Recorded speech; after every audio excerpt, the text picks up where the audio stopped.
there, all of you possum people. It's me, Growling Panda here. Welcome back to another episode of Extra Credits.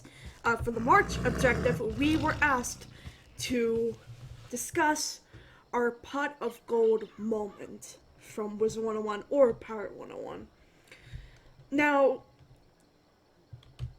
technically in this game, there's lots of, ways to get gold.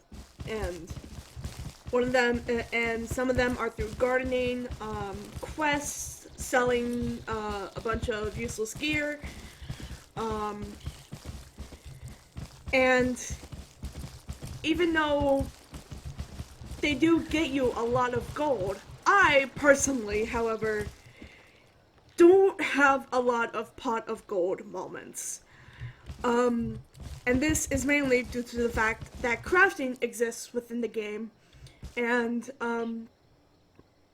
with crafting, pretty much in like newer worlds now, with Novus and Wallaroo, crafting is a big step in getting the best gear possible for new and upcoming worlds that could be possible this year in the game or next year, of course. So technically, there's no real pot of gold moment for me, but I can tell you some ways that you can earn this kind of bounty of gold yourself. And how you can do that pretty quickly is the events. I've mentioned about these before. These events, they happen all the time, and there's like new events that come and go. And with the Scroll of Fortunes, especially, you can get a lot of gold from that. And I think you can get like 2,000 gold right off the bat by doing these events if you're a new wizard. So it's probably best to do these events pretty quickly if you have like a new wizard with you, because these events are crazy. And you can get up to 10,000 gold upon tier 4, and you can get lots more with that as you progress through each tier. Which basically sums up a literal total of 48,000 gold. That is, if you use the whole if you use the whole Scroll of Fortune without, buying these scrolls. And those scrolls cost a lot of crowns. Another way you can get a lot of gold, plainly, is through gardening. A lot of people do gardening in the game. Some find it not really interesting. I find it personally essential if you have a pet with you, which of course I always, try to keep like a good stash of couch potatoes around me, around some of my characters, which drop like a lot of mega pet snacks. And gardening, I believe, is pretty essential for getting gold. And I think one of the best seeds to get gold pretty quickly is key limes. Key limes seem to drop a pretty decent amount of gold. And not only that, couch potatoes do drop a good amount of gold as well, but they are like a rank 6 or rank 3. And there are some good rank 1 plants, like this honeybee plant, that could drop, a significant amount of gold. I never planted it myself, so we're gonna go ahead and do that right now. And within a few days, it'll grow up into an adult plant, which you can harvest to get a good amount of gold. And once it reaches the elder stage, you can get a lot more rewards and gold from these plants. So, technically, these two plants here are both in the elder stage. I'm not really sure what rewards I'm going to be getting from these, but I'm gonna click on these plants to show an example of how much gold you can get from these plants.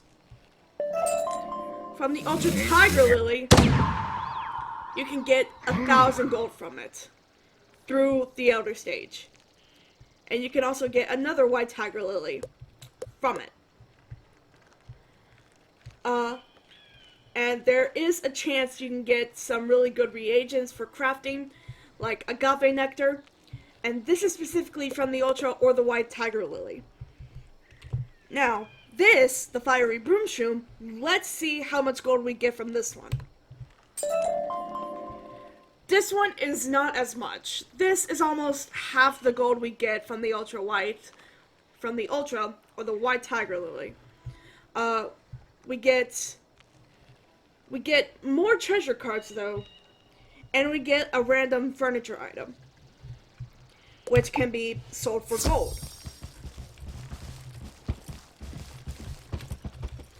Now, personally, these are all definitely good ways of getting gold.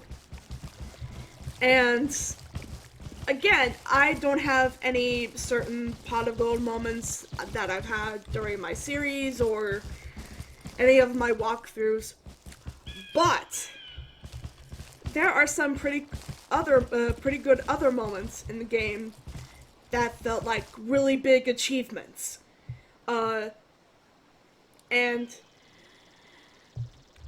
And while this topic is mainly supposed to be on gold, I want to share with you some pretty big moments that I consider big achievements in the game. There's a few spells which can only be accessed through farming skeleton key bosses.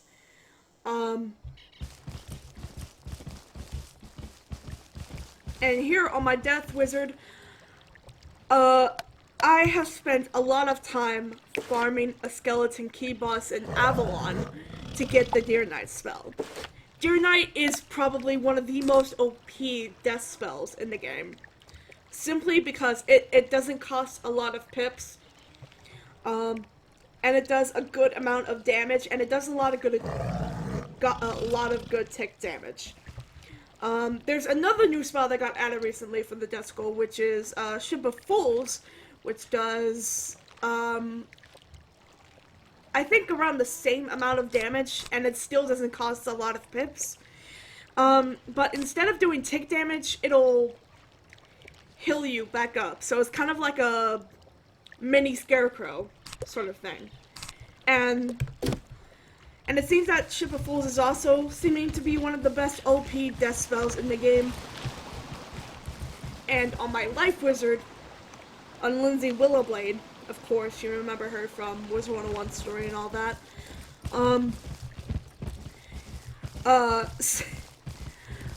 There has been a lot of times where I've wanted to get really good spells for her for upcoming worlds, and I have farmed King Boar in Grizzleheim relentlessly to get Rat Spin, which is another pretty good OP spell in the game, because one, doesn't cost many pips, two, it's literally like another Meteor Strike or Blizzard. So technically, it's pretty OP to have if you are a life damage wizard. And lastly, another big achievement is on this Death Wizard. I think recently, a few months ago, I got the 1 in a million badge from a small clip that I will show it to you right now.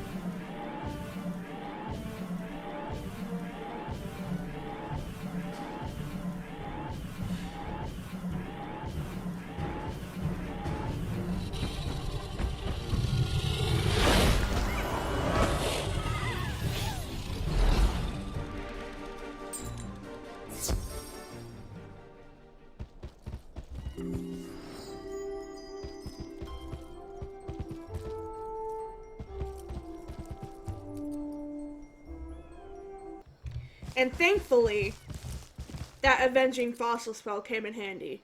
Because I got it in the nick of time and I was worried, you know, I kind of wouldn't get like a full million damage. And of course, instead of getting a million damage during that hit, because of the critical rating that I have on my Death Wizard, it did 2 million.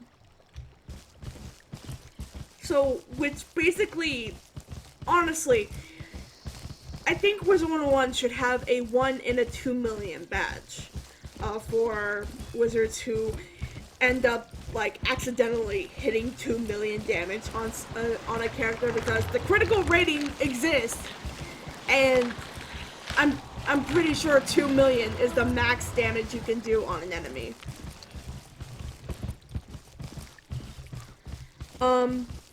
So that's basically it for this video. It was a little bit short, but this was basically one of the ways you can get, some of the ways you can get gold, and pretty much some of my biggest achievements in the game.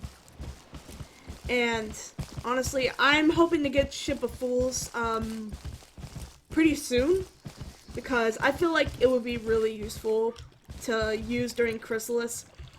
And of course, you can farm these bosses yourselves as well.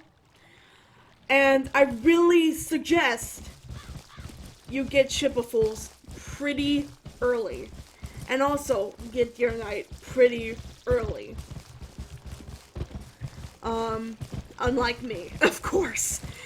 So in the meantime, thank you all so much for watching this extra credits video. If you enjoyed it, you can be a awesome person by having that like button if you want to see more extra credit videos, and I will see all of you awesome people in the next video.